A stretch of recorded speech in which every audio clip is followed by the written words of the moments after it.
This is the Lone Crater YouTube. We hope this video helps. In this video, I will explain how to make a mix of songs. First, you'll want to select your preferred digital audio workstation, or DAW, such as Ableton Live or Serato DJ Pro, which are excellent choices for this task.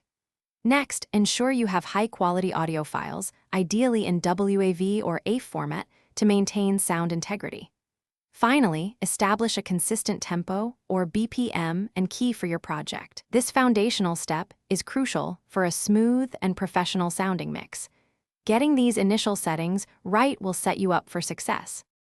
Now, let's talk about song selection and arrangement. Choose tracks that complement each other, ideally with tempos within 5 beats per minute for natural flow.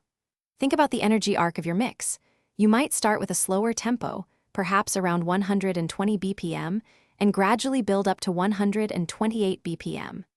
Utilize cue points within your software to precisely mark intro, outro, and breakdown sections, ensuring your transitions are always on point and perfectly timed.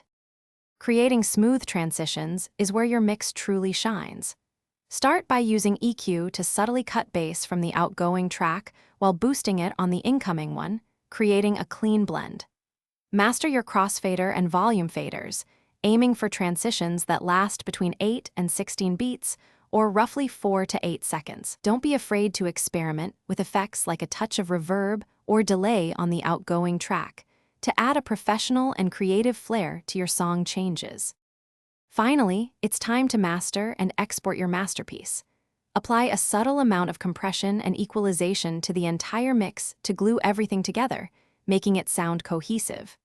Crucially, monitor your master output level to ensure it peaks around -3 decibels, preventing any clipping or distortion. Once satisfied, export your final mix as a high-quality WAV file for the best fidelity, or a 320 kilobits per second MP3 for sharing, ready for your audience to enjoy. Thanks for watching. Consider subscribing if we helped you.